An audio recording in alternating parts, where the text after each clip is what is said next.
Hey, what's up everybody, Commander Radix here, bringing you another episode of Transformers Lore. A few Transformers Lore episodes ago, I released the second part of the Universe War series, where I briefly mentioned that a certain Maximal named Snarl was a Matrix Templar. But that raises the question, what is a Matrix Templar? Well, that's the question we're going to be answering today. Matrix Templars are, in the American Transformers Generation 1 cartoon universe, a special type of Transformer. See, they possess a special link to their creator Primus himself, particularly through the Well of Allsparks.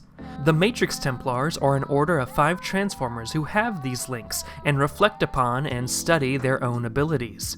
Now, why do these Transformers have a link to Primus? Well, there could be various reasons. Maybe their physiology is just special and linked to Primus, as in they're just born with the ability. Others might have a psychology that makes it easier to be a Matrix Templar close to Primus.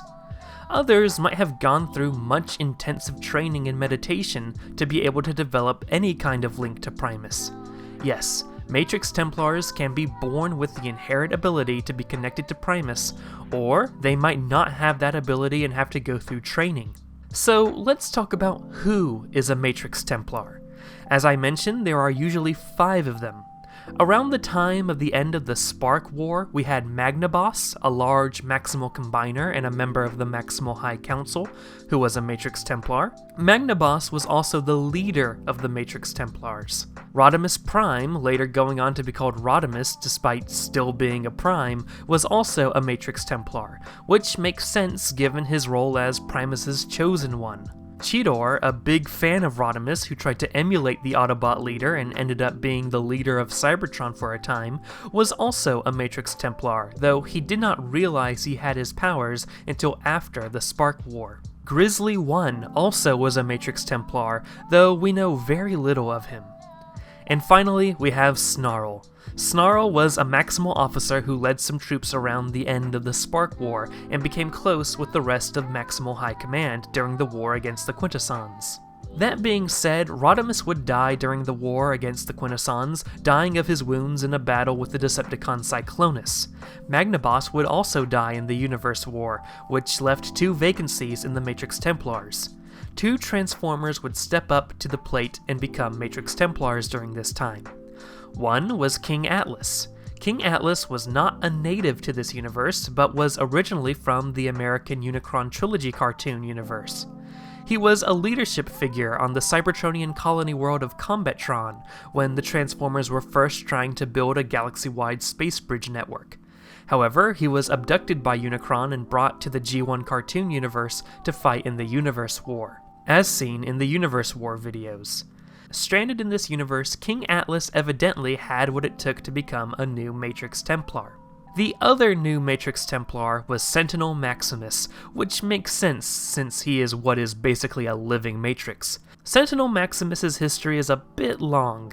Basically, long ago, but shortly after the end of the Beast Wars, the Vok sensed that Unicron was coming, and that he was preparing for the coming Universe War. To create a warrior to oppose Unicron, the Vok went to Earth, to the Ark, where they took some leftover junk from the Beast Wars, namely the Optimal Optimus control suit that the Predacons had used to remotely control Optimus Primal during the Beast Wars, the Transmetal Driver that was used by the Predacon Megatron to harness the power of the Quantum Surge, as well as the Matrix of Leadership that was in the chest of Optimus Prime. With this technology, as well as the life-giving properties of the Matrix, the Vok created Primal Prime. Primal Prime would be involved in the war against the Quintessons after the Spark War in the future, where he would be fatally wounded by the Predacon Cryotech. The Wrecker, known as Ape-Link, used the Vector Sigma to merge his life force with Primal Prime, bringing the 2 back as Sentinel Maximus. That's the quick version of his story. Maybe we'll do more about Sentinel Maximus on another day, but regardless, you can see from his origin why Sentinel Maximus would easily make a Matrix Templar. So, what sort of powers do Matrix Templars have? Well, they seem to have different abilities ranging based on how in touch they are to their link with Primus, but we've seen them communicate with Primus to open up a teleportation portal, and we've seen them be able to draw the power of Primus out of any device that's using Primus's powers. Their Matrix Templar status rendered them immune to the Predacon Megatron's virus that extracted Cybertronian sparks during the Spark Wars, and they may or may not have stealth capabilities. And that's going to wrap up this episode of Transformers Lore. I hope you've enjoyed. Here at the Commander Radix channel, we talk about Transformers and we talk about history. And I guess we talk about the history of Transformers.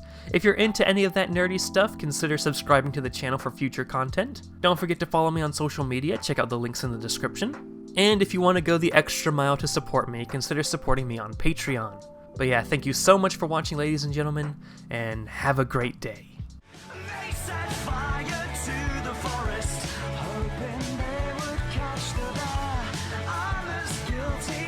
They promised.